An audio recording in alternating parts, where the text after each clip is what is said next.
En este video se ve la luz viajando a través de una botella a 250,000 millones de cuadros por segundo. Y aquí está el mismo video, pero ahora con la cámara en movimiento. Se puede ver que recorre la escena más rápido que el pulso láser, lo que significa que esta cámara debe estar viajando más rápido que la luz. ¿Cómo es esto posible? En este video quiero mostrarte 3 formas poco comunes de detener el tiempo y lo que se puede ver si continúa ralentizándose. Desde una técnica centenaria que supera a las modernas herramientas de cámara lenta hasta una enorme cámara de 1000 billones de fotogramas por segundo que captura electrones vibrando alrededor de moléculas.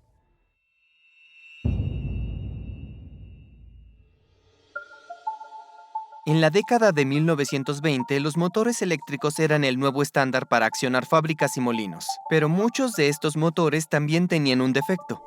Eran sensibles a las fluctuaciones de la red eléctrica. Una sobrecarga como la provocada por un rayo los volvía impredecibles. Así que un ingeniero del MIT llamado Harold Doc Edgerton se propuso encontrar una solución. Tenía un equipo con el que podía provocar estas sobrecargas en el laboratorio. Pero por mucho que lo intentara, Edgerton no podía ver lo que le pasaba a los motores porque las máquinas giraban muy rápido para la vista del ojo humano. Y las cámaras de la época no ayudaban. Sus tiempos de exposición eran tan lentos que cualquier fotografía de un motor en movimiento salía borrosa. Pero un día, Edgerton notó que cada vez que provocaba una descarga eléctrica, su equipo emitía un destello de luz brillante. Y cuando ese destello iluminaba el motor, las partes móviles parecían detenerse totalmente, como congeladas en el tiempo. Eso le dio una idea. Podía apagar todas las luces de la habitación, preparar la cámara y dejar el obturador abierto, y como no había luz, no se formaría ninguna imagen en la película. Pero si lograba iluminar el motor con un destello muy breve y muy brillante, como los que emitía su equipo, obtendría una fotografía nítida. Lo único que necesitaba era una forma confiable de crear los destellos. Empezó usando una fuente de alimentación de alto voltaje para cargar electrones en un condensador donde se acumulaban en una de las placas. Pero como había un aislante entre ambos lados, los electrones no podían saltar al lado positivo para equilibrar las cargas. La única manera de llegar ahí sería viajando por el resto del circuito, y el circuito fue diseñado intencionalmente para que los electrones atravesaran un tubo de cristal lleno de un gas no conductor, como argón o xenón. Por sí solos no tendrían la energía para atravesar ese gas, así que Edgerton añadió un disparador que enviaba un pulso de alto voltaje a través de un cable enrollado alrededor del tubo. Y el campo eléctrico de ese pulso arrebataría los electrones a los átomos del gas dentro de la cámara, ionizando el gas y convirtiéndolo en un conductor. En ese instante, la carga almacenada en el condensador se liberaría, calentando el gas a unos 10,000 kelvins, casi el doble de la temperatura de la superficie del Sol. Esto produciría un destello muy brillante y muy breve, que duraría solo 10 microsegundos. Luego los electrones se recombinarían con los átomos del gas deteniendo la corriente y el circuito se oscurecería de nuevo. Este era el estroboscopio de Edgerton. A principios de los 30 estaba ansioso por probarlo fuera del laboratorio. Empacó un estroboscopio y emprendió camino con su esposa. Cuando veía cualquier fábrica, se detenía, iba a la cabina telefónica más cercana, llamaba al director de la fábrica y le preguntaba algo como, ¿de casualidad tiene motores que no funcionan bien? Quisiera mostrarle algo. La mayoría de las veces terminaba en la fábrica instalando el estroboscopio junto con un motor. Los trabajadores observaban cómo Edgerton congelaba el motor en el tiempo, permitiéndoles tomar fotos nítidas de los engranajes en movimiento. Edgerton no fue el primero en crear un estroboscopio, pero tomó elementos tecnológicos disponibles para mejorar el estroboscopio a uno que fuera más brillante y con un destello más corto. Pero no era el único, había muchos ingenieros eléctricos en el mundo en ese momento que podrían haberlo hecho. No, lo que Edgerton aportó de manera única fue su ojo para la fotografía. Fotografió motores síncronos, creo que en parte lo hizo porque los motores síncronos le parecían geniales. Un día le mostró a su esposa la 300ª foto de un motor síncrono. Y ella dijo, Harold, ¿por qué no fotografías algo más interesante? Y eso hizo. Pelotas de tenis aplastadas contra la raqueta, colibríes congelados en el tiempo. Fue uno de los primeros en usar estroboscopios para mostrar lo que ocurre en escalas de tiempo que no podemos ver. Lo hacía a través de revistas como Life Magazine o National Geographic. Estas revistas en los 30 y los 40 eran, en esencia, los influencers de su época. Tenía un gran ojo para la composición. La mayoría de estas fotos se tomaron en la década de los 30, y sí, parece muy fácil agitar una raqueta o presionar el botón del estroboscopio, pero ¿cómo sincronizas el estroboscopio para que dispare justo cuando la raqueta le pega a la bola? Esa es la pregunta del millón. Tienes un estroboscopio que se enciende y se apaga en medio microsegundo. Muy bien, ¿cómo logras que se encienda en el medio microsegundo correcto? Porque hay muchos. Sí, exacto. La respuesta es con sonido. Vamos a intentar recrear una de las fotos de Edgerton.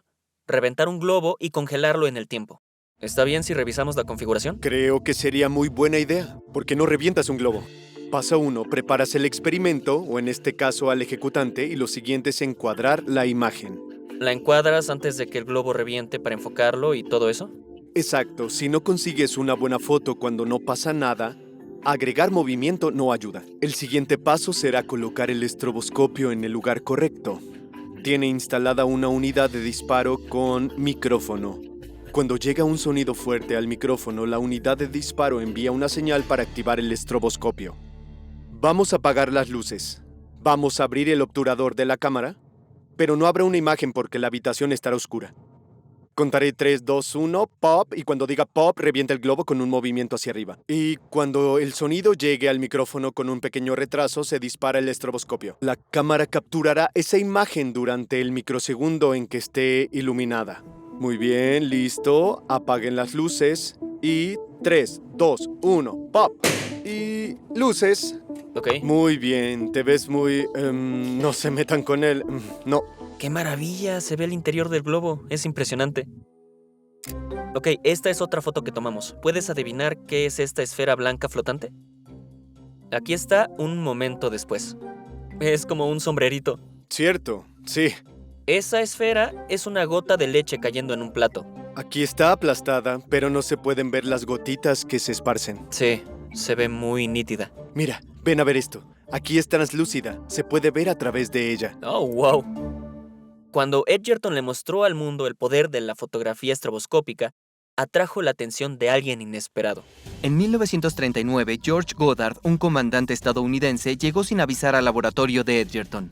Trabajaba en el laboratorio fotográfico del ejército desarrollando formas de fotografiar los movimientos del enemigo desde un avión durante la noche.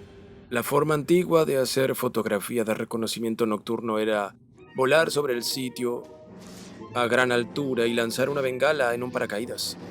El avión de reconocimiento tenía que volar debajo de la bengala, lo que proyectaba su silueta y podían dispararle. Gran problema. Claro, quedaba totalmente expuesto. Goddard quería algo más seguro, así que le preguntó a Edgerton si podía desarrollar un estroboscopio tan potente como para iluminar el suelo desde un avión a unos 1500 metros de altura, tan brillante como para tomar una foto de reconocimiento. Edgerton tomó una hoja de papel, hizo algunos cálculos y dijo: «Podemos hacerlo». El destello liberaba alrededor de 60.000 joules en un solo milisegundo, una potencia máxima de unos 60 megavatios, comparable a la producción de una gran planta solar. 1, 2, 3, ahora. La lámpara de destello se adoptó enseguida en la Segunda Guerra Mundial y permitió a los aliados tomar fotos de Normandía la noche previa al día D. De esta manera pudieron confirmar que las tropas alemanas no estaban preparadas para el ataque. No se puede ignorar lo nítidas que son las fotografías estroboscópicas, especialmente las que Edgerton tomó en los años 30. Conseguimos una cámara de nivel investigativo de 2020 que graba a 20.000 cuadros por segundo y vamos a comparar su calidad con la técnica de Edgerton al disparar una bala a través de un naipe. Grabemos primero en cámara lenta. 3, 2, 1. Veamos el video.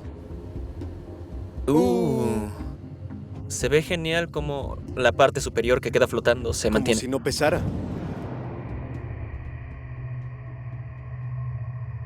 Ok, ahora lo haremos con el método de Edgerton. Apagamos las luces. Obturador.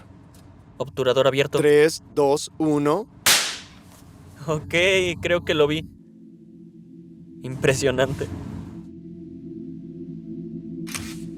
El enfoque es sorprendente. El borde de esta carta es bellísimo. ¿Ves este efecto fantasma?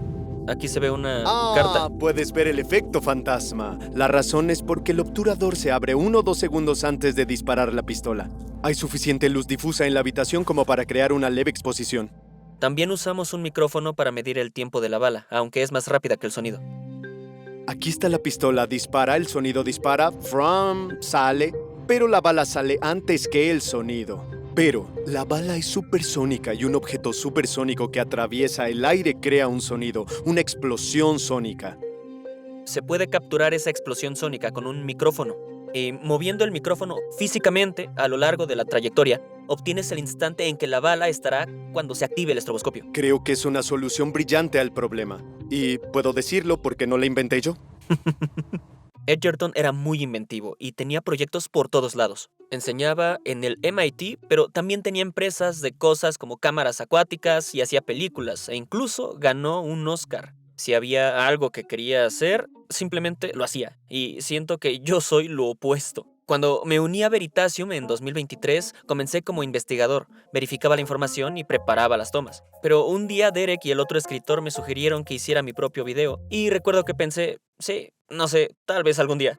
Pero siguieron insistiendo y me alegra que lo hayan hecho porque cuando Derek y yo hicimos mi primer video me enamoré de esto. Así que si hay algo que estás aplazando, deberías animarte a hacerlo. Y si ese algo es un proyecto que quieres empezar como emprendedor o creador, el patrocinador de OE Hostinger te facilita ese primer paso. Supón que necesitas un sitio web o una tienda o algún tipo de presencia en línea. Hostinger es un ecosistema todo en uno impulsado por IA que te pondrá en marcha en minutos. Con Hostinger no necesitas habilidades técnicas complicadas, todo es sencillo y asequible. Puedes pasar de una idea a su ejecución sin tener 10 aplicaciones en tu computadora.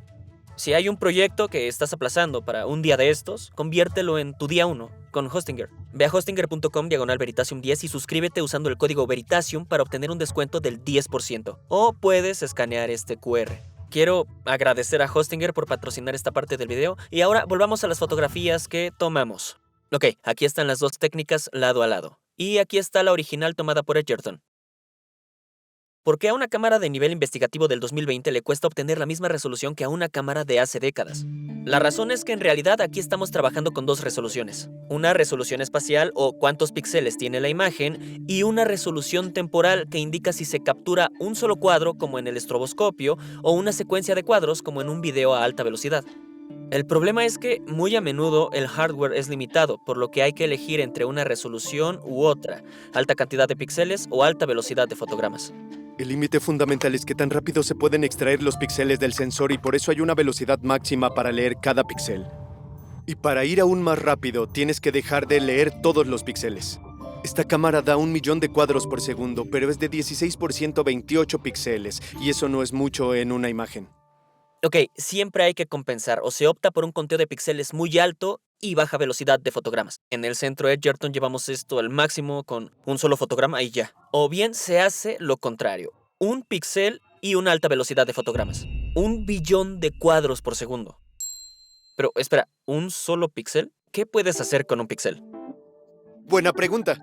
Las cámaras que te voy a mostrar son, en efecto, cámaras que solo ven un píxel a la vez, pero pueden ver cerca de 1.000.000.000 de cuadros por segundo. Así puedes grabar en cámara súper lenta y ver el desplazamiento de la luz. Este es el video de la luz que viaja a través de una botella. Se puede ver cómo se propagan los frentes de onda debajo de la botella e incluso cómo la luz rebota en la tapa. Y aunque esto parece un video normal, se puede grabar con una cámara que solo ve un píxel. Esto se hace así. Una cámara de un solo píxel captura solo una cosa: la cantidad de fotones que llegan al sensor. Y este sensor suele ser lo bastante sensible como para registrar incluso cuando llega un solo fotón. Y puede contar esos fotones entrantes alrededor de 1.000.000.000 de veces por segundo. Entonces, cada intervalo y técnicamente cada fotograma dura aproximadamente un picosegundo. En ese tiempo, incluso la luz misma viaja apenas unos 0.3 milímetros. Suena impresionante, pero de hecho esta tecnología existe en teléfonos desde hace años, es el LiDAR. Disparas un pulso de luz, este rebota y se cronometra cuánto tarda el pulso en regresar. Y a partir de eso obtienes la distancia al objeto del que rebotó. Pero no necesitas más para grabar a la velocidad de la luz. Hicimos este montaje que es básicamente una habitación a escala y metemos algunas formas distintas. Hay un cono, una esfera, tenemos un espejo atrás y, por último, tenemos los logos de Veritasium y Camera Culture. Queremos ver cómo se propaga la luz en una escena. Sí. Lo que hacemos es disparar un pulso láser bastante corto que golpea un punto del escenario y este pulso láser tiene un montón de fotones. Estos fotones impactarán un objeto, se dispersarán y queremos ver cómo se ve esa dispersión en todos los elementos de la escena. Para empezar, la cámara de un solo píxel apuntará a la esquina superior izquierda. Cuando un grupo de fotones del pulso láser golpee este punto aleatorio en la pared, se refleja en la esquina y finalmente rebota en la cámara, el sensor captará su señal a 1 billón de cuadros por segundo. Pero esa señal va a ser muy débil. El problema aquí es que la exposición dura tan poco que en realidad no recibimos mucho retorno de fotones. Lo que hacemos es tomar muchas mediciones y luego las agrupamos y eso nos da información realmente útil sobre la distancia que recorrió la luz en una escena. Luego, se mueve la cámara ligeramente y se repite el experimento. Se dispara un pulso láser, se deja que se disperse desde ese punto y se graba la señal en esta nueva posición. Se hace 1 millón de veces y luego se mueve la cámara nuevamente hasta que se grabe una retícula entera de puntos. Literalmente avanzas un píxel a la vez. Un píxel a la vez, Ok. es la condición, exacto. Genial. Aquí tenemos 2 espejos que nos permiten dirigir el haz de izquierda a derecha y de arriba a abajo. Así que al girar el espejo podemos cambiar hacia dónde mirar el sensor. Lo más importante para que funcione esta técnica es que la escena debe desarrollarse prácticamente igual cada vez que mueves el sensor. Porque si no, cada píxel va a contar una historia distinta. Es como si yo grabara este segmento 4 veces y usara un cuarto de cada vez para completar la escena. Terminaría siendo un desastre. Por suerte, la dispersión de nuestro pulso láser es bastante predecible. Eso nos permite obtener una resolución ilimitada. Podemos escanear todos los puntos de la escena que necesitemos. Eso nos da buena resolución espacial. Cuantos más puntos escanees de esta retícula, mayor será la resolución final. Si quieres 4K, escaneas una cuadrícula de píxeles 4K. Solo tomará más tiempo. Lo bueno que la luz es rápida. Podemos ir tan rápido como se muevan los espejos. En solo un par de minutos, el sensor captura millones de pulsos láser en toda esta retícula. Entonces esta es toda la compilación de una proyección de Exacto. luz. Eso ya es todo junto. Lo que vamos a ver ahora será para un lugar fijo de láser. Voy a reproducirlo. El logo de Camera Culture. Todo esto fue en menos de 8 nanosegundos. Y aquí hay otra escena que grabamos.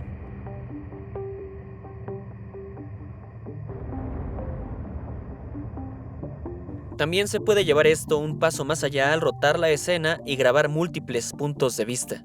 Tenemos este algoritmo que graba el video de la botella desde diferentes ángulos y es capaz de crear estos recorridos. Podemos ver cómo la luz se propaga desde cualquier dirección y cómo vuela por la escena mientras sucede. Es impresionante. Algo que es muy interesante es que como nos movemos hacia la derecha y la luz se propaga hacia la derecha, pero nos movemos un poco más rápido en esta visualización, este frente de onda parece estar inmóvil como puedes ver. ¡Claro! Eso está violando la física. Estás moviendo la cámara más rápido que la luz. Sí, exactamente. Sí, es casi alucinante.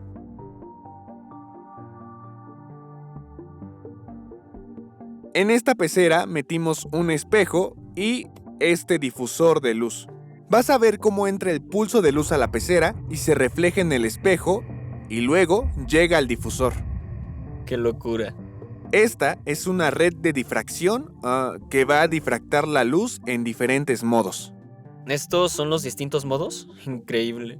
Son datos reales. Es como el video del efecto Matrix, seguro lo has visto. No inventes, ¿se inspiraron en Matrix?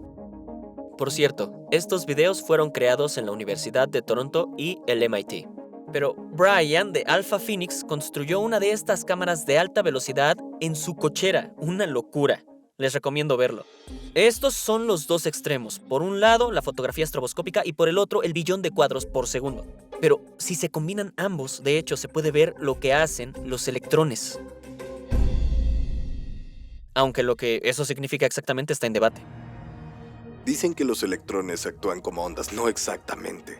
Actúan como partículas, no, tampoco lo hacen. Podemos escribir expresiones matemáticas y calcular qué es lo que va a hacer, sin haberla visto realmente. ¿Los electrones existen? ¿Qué tan honesto quieres que sea? Todavía no tenemos un video o una foto de los electrones, pero esto podría ser lo más cercano. Y para lograrlo, tuvimos que construir en grande. Muy grande. Ok, estamos conduciendo por lo que hasta 2017 era el objeto más recto del mundo. Llevamos viajando 5 como minutos, ¿cuánto? ¿5 minutos? Sí, y vamos apenas a la mitad del recorrido, diría yo. Aún nos falta como... Ah, yo creí que... Ah, no, falta bastante. Vamos a ver. Esto es SLAC, un laboratorio nacional estadounidense que alberga un acelerador de electrones de 3.2 kilómetros perfectamente recto. ¡Wow! Esto es larguísimo. Y esto continúa así todo el camino. No tiene fin. El ruido que escuchas es exactamente de 120 hercios. Esa es la frecuencia a la que se generan los pulsos de electrones debajo de este edificio, 120 pulsos por segundo. Y así suena el equipo que los acelera a más de 99.999992% de la velocidad de la luz. Y esto te permite ver las nubes de electrones moverse alrededor de las moléculas. Sí, ¿y por qué es importante? Porque básicamente los electrones crean los campos en donde todo lo demás ocurre. Los enlaces moleculares se forman y se rompen gracias a los electrones que les dan el impulso para hacerlo. Los electrones son responsables de todo lo que ves en la naturaleza. Y poder observar su movimiento es la forma más fundamental de estudiar materiales y la materia. Para lograr esto, se necesita el equivalente nanoscópico de un estroboscopio. Primero, se pasan estos pulsos de electrones relativistas a través de un conjunto de dispositivos llamados onduladores. Son pilas de imanes con polos alternos separados solo unos milímetros entre sí. El primer par tiene el polo norte orientado al pulso de electrones desde arriba y el sur desde abajo. Luego, el segundo par se invierte y así. Ahora, debido a que los electrones están viajando a través de un campo magnético, una fuerza llamada fuerza de Lorentz los empujará en una dirección perpendicular tanto a su velocidad como a las líneas del campo magnético, según la regla de la mano izquierda. En un par de imanes, los electrones se curvarán en sentido horario y en el siguiente par en sentido contrario y así sucesivamente. Esto hace que los electrones serpenten. Como los electrones tienen carga, este movimiento ondulante hace que emitan radiación electromagnética. Y aunque oscilan en estas longitudes de onda milimétricas debido al espacio entre los imanes, la longitud de onda de la radiación electromagnética resultante es mucho menor. Es lo divertido de la teoría de la relatividad. Si tu velocidad es cercana a la de la luz, las escalas de longitud se contraen, mientras que para nosotros esa estructura periódica es microscópica. Vemos todos los imanes están en escalas de centímetros. Para el electrón, debido a que viaja tan rápido, todo ese espacio se contrae. Ajá. De hecho, va oscilando muy rápido y estos periodos de oscilación se comprimen. Y si lo comparamos con longitudes de onda, está en el área de rayos X. En realidad eso solo acerca la longitud de onda parcialmente al verdadero régimen de rayos X. Pero, si un observador se coloca en el extremo final del acelerador, todos esos electrones irán hacia él a más del 99% de la velocidad de la luz. En su marco de referencia, cualquier luz que emitan esos electrones se desplazará al azul, produciendo rayos X con longitudes de onda tan pequeñas como 50 picómetros. Inicialmente, estos rayos X se crean de manera aleatoria a lo largo del ondulador, produciendo un patrón de luz incoherente. Pero poco después, los campos eléctricos de los rayos X comienzan a interactuar con los electrones, acelerando a algunos y desacelerando a otros. Esto hace que los electrones más rápidos alcancen a los más lentos, entonces se agrupan en estructuras periódicas. Estas láminas paralelas están separadas a distancias exactamente iguales a la longitud de onda de los rayos X. A esto se le llama microbunching. Estas láminas de electrones emiten luz como fuentes unificados, por lo que los rayos X resultantes salen coherentemente como un pulso láser. Esto aumenta dramáticamente su intensidad, y los pulsos salen increíblemente compactos, durando solo unos cuantos femtosegundos. Y pueden llegar a ser tan cortos como unos 200 atosegundos. Eso es 10 elevado a la menos 18, un pulso absurdamente rápido. En otras palabras, un atosegundo es al segundo lo que un segundo es a la edad del universo. En una escala de atosegundos puedes ver a los electrones moverse rápidamente alrededor de átomos y moléculas. Eso es loquísimo. Después del ondulador, los pulsos de rayos X se envían a estaciones experimentales al final del túnel. ¿En dónde está el haz principal de rayos X? El haz principal de rayos X pasa por este tubo de aquí. Ok. Si quieres, no es fácil de verlo, pero entra por este tubo de aquí. Este es el lugar principal donde los rayos X entran al recinto. Y luego los rayos X se concentran en lo que llamamos un punto de interacción. Este punto de interacción se llena con las moléculas cuyos electrones deseas estudiar. Dirigimos el pulso de rayos X sobre una molécula y cuando le impacta va a ionizar la molécula y lo hace predominantemente desde las capas internas, las partes más centrales. Los electrones de niveles internos de distintos elementos tienen distintas energías de ionización. Si quieres que un rayo X expulse un electrón de un nivel interno de un nitrógeno, se necesitan alrededor de 400 electronvoltios, mientras que para un oxígeno se necesitan unos 550. Al ajustar la energía del rayo X para que coincida con las energías de ionización, puedes elegir cuál de estos átomos dentro de la molécula va a ionizar el rayo X. La energía que sobre luego de que un rayo X haya expulsado un electrón, la tomará ese electrón como energía cinética. Ahora, una vez que ionizas esta molécula, la energía cinética te dirá algo acerca de lo que ocurre alrededor de ese electrón. Los electrones no son partículas independientes, se comunican entre sí, tienen carga negativa. Si tienes una alta densidad de electrones alrededor de un átomo en particular, los electrones de las capas internas estarán menos ligados al núcleo debido a la presencia de los demás electrones que rodean el átomo.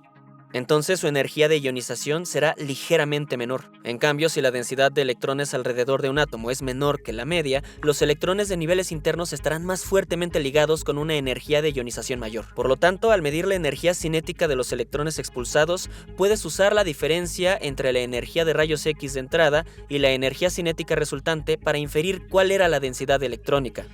Una vez que tomamos una imagen de la densidad electrónica, podemos cambiar lo que hace la molécula, hacer que realice un proceso en el tiempo y luego ver cómo cambian las densidades electrónicas. Sobre nosotros tenemos toda una sala de láseres. Generamos luz láser. La bajamos a través de tubos como los que están detrás de ti o aquí en el techo. Luz láser tradicional. Estos son infrarrojos. La traemos a esta mesa. Mira todas estas cajas sobre la mesa. Estas cajas son para acondicionar el láser, para darle las propiedades deseadas. Podemos cambiar el color del láser, podemos cambiar el estado de polarización, podemos cambiar la duración del pulso. Esculpimos estos pulsos, luego los hacemos copropagar con los rayos X hacia nuestro objetivo.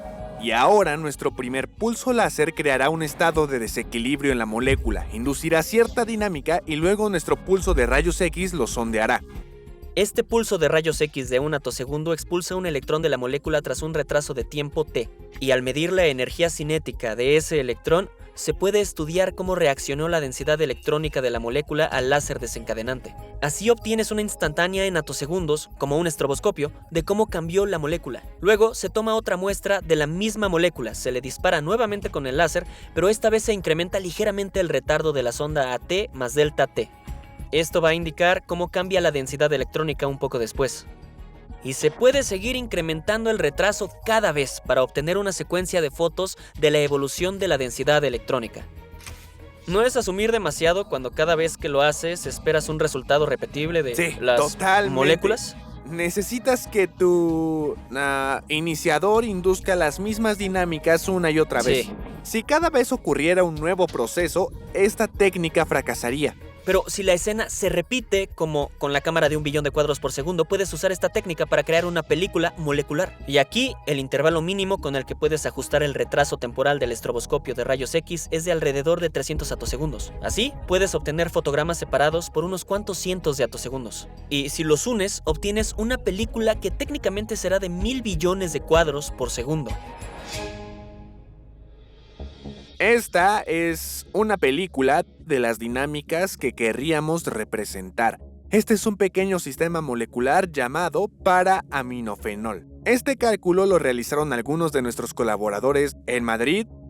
Calcularon cuál es la respuesta de esta molécula a la eliminación de un electrón. Simularon un pulso de rayos X que entra y elimina un electrón. Aquí el color rojo representa un aumento en la densidad del electrón y el azul representa una disminución. Entonces vemos que al dirigir este pulso de rayos X sobre esta molécula y remover un electrón, iniciamos una distribución de carga que comienza a moverse a través de la molécula. Queremos capturar esta transferencia de carga. El video es una simulación, pero ha sido validado por los experimentos realizados en Slack. Nuestro método para sondear esto parece funcionar. Podemos compararlo con algunos puntos y ver que son bastante similares. Después de estos cuantos femtosegundos, al acercarnos a 5 o 10 femtosegundos, comenzamos a desviarnos. Nuestra predicción comienza a desviarse de nuestra medición y de hecho esto es lo más emocionante de la ciencia. Cuando predices algo y luego lo mides y no coincide. Ahí está lo emocionante, porque encuentras algo que no sabías antes. No podías predecir eso. Para mí lo más poderoso de esto es que nosotros animamos muchos electrones. Prácticamente cada video de Veritasium tiene electrones moviéndose de alguna manera. Ajá. Y el hecho de ver, en efecto, cómo se mueven estas Sí. densidades de electrones, no sé, es espectacular. Totalmente.